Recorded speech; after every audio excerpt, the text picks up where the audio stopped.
함께 보실 하나님 말씀은 욥기 23장 10절 말씀입니다. 그러나 내가 가는 길을 그가 아시나니 그가 나를 단련하신 후에는 내가 순금같이 되어 나오리라. 다듬지 않은 옥은 그릇이 될 수 없다라는 말이 있습니다. 아무리 귀한 옥이라도 깎이고 갈리는 과정을 거쳐야 아름다운 보배가 되는 법입니다. 값진 것은 저절로 만들어지지 않습니다. 사람도 마찬가지입니다. 순금 같은 인생으로 나아가는 길은 평탄하지만은 않습니다. 본문의 욥은 이 사실을 가장 잘 보여주는 인물입니다. 욥은 이유를 알 수 없는 고난 가운데에 놓여 있습니다. 하루아침에 재산과 자녀를 잃었고 건강까지 무너져 병든 몸으로 제 가운데 앉아 있습니다. 그는 간절히 하나님을 찾았습니다. 하지만 앞으로 가도 뒤로 가도 왼쪽을 살펴보고 오른쪽을 돌아보아도 하나님을 뵐 수 없다고 고백합니다.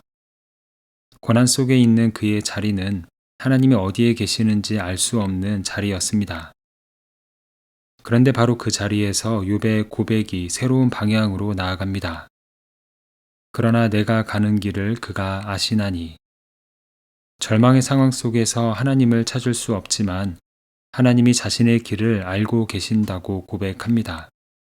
욥은 하나님을 찾을 수 없었지만 하나님은 그를 보고 계시며 그는 자신의 길을 알지 못하지만 하나님은 아신다는 고백입니다. 욥은 거기에서 멈추지 않고 한 걸음 더 나아갑니다. 그가 나를 단련하신 후에는 내가 순금같이 되어 나오리라. 자신의 인생을 단련하는 금에 비유합니다. 순금을 만들기 위해서는 불로 달구는 시간이 필요합니다. 금을 불에 넣는 것은 금을 없애기 위해서가 아닙니다.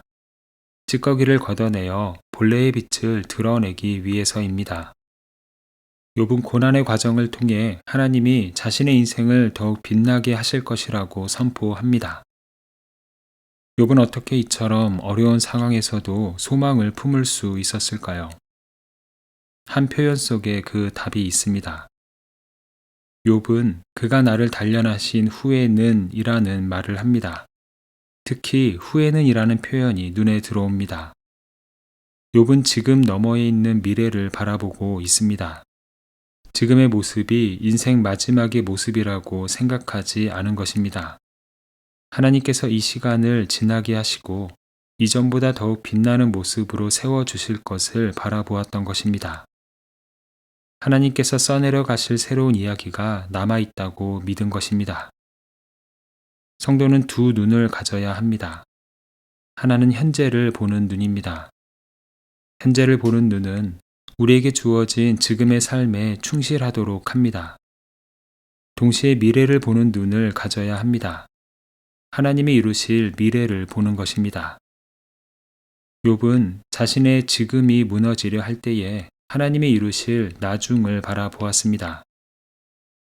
이것은 예수님의 모습이기도 합니다. 히브리서 12장 2절 말씀입니다.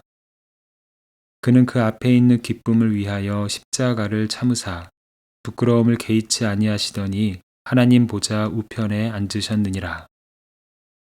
예수님은 십자가 고난의 시간을 보내시며 그 앞에 있는 기쁨, 즉 부활의 영광과 인류 구원의 날을 바라보셨습니다.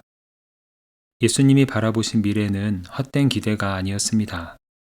하나님께서 약속하신 일이었고 마침내 그 영광을 누리셨습니다. 우리의 현재는 아직 완성되지 않은 모습들이 많이 있고 원하는 열매가 아직 보이지 않을 때가 있습니다.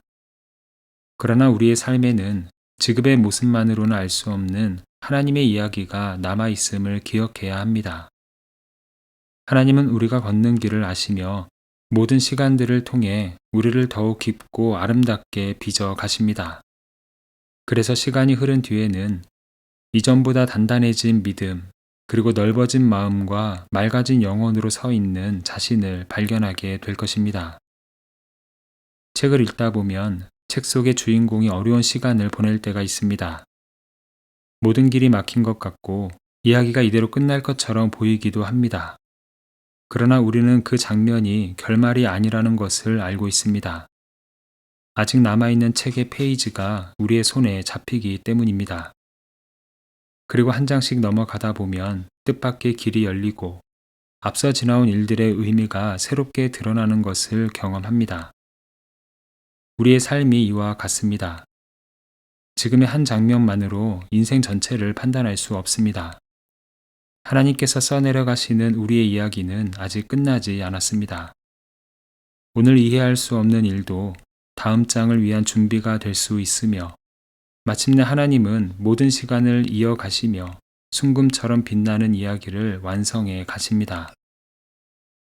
때가 되면 하나님께서 빚어오신 우리 삶의 빛이 분명히 드러날 것입니다. 오늘의 뜨거운 연단은 언젠가 우리의 삶에 순금을 남기게 될 것입니다. 하나님께서 쓰시는 우리의 이야기, 그리고 우리 가정의 이야기, 또한 우리 교회의 이야기는 그 페이지를 넘길수록 더욱 아름다워지는 법입니다. 함께 기도하겠습니다. 사랑의 주님, 지금의 한 장면이 우리 인생의 전부가 아니며 주님께서 써내려가실 다음 이야기가 남아있음을 믿습니다. 모든 길이 막힌 것처럼 느껴지고 원하는 열매가 보이지 않을 때에도 낙심하지 않게 하여 주시옵소서. 오늘 이해할 수 없는 일까지도 선하게 사용하시며 우리를 이전보다 단단한 믿음과 넓은 마음으로 세워가시는 주님의 은혜를 누리게 하여 주시옵소서. 고난을 없애달라는 기도에만 머물지 않고 그 시간을 통해 이루기 원하시는 주님의 뜻을 발견하는 은총을 더하여 주시옵소서. 이 시간 목회자들과 교회 리더들 그리고 선교사들을 주님의 손에 올려드립니다. 사역의 무게와 외로움, 예상하지 못한 어려움으로 지칠 때마다 주님의 따뜻한 위로와 새 힘을 더하여 주시옵소서. 때로 찾아오는 고난과 기다림의 시간을 통해 하나님께서 맡기신 사역들이 점점 정결하게 빚어지게 하여 주시옵소서. 건강과 가정을 보호하여 주시고 필요한 동역자와 재정을 공급하시며 말씀과 기도 가운데 날마다 새로운 은혜를 더하여 주시옵소서. 예수 그리스도의 이름으로 기도합니다. 아멘. 이제 각자 가지고 있는 기도의 제목으로 기도하고 말씀 중 깨달은 내용과 말씀의 열매가 풍성한 삶이 되기를 바라며 기도하기 원합니다. 특별히 오늘은 목회자들과 교회 리더들 그리고 선교사들을 주님의 손에 올려드리며 중보하는 시간입니다. 이제 다 함께 이러한 기도 제목으로 기도의 자리로 나아갑니다.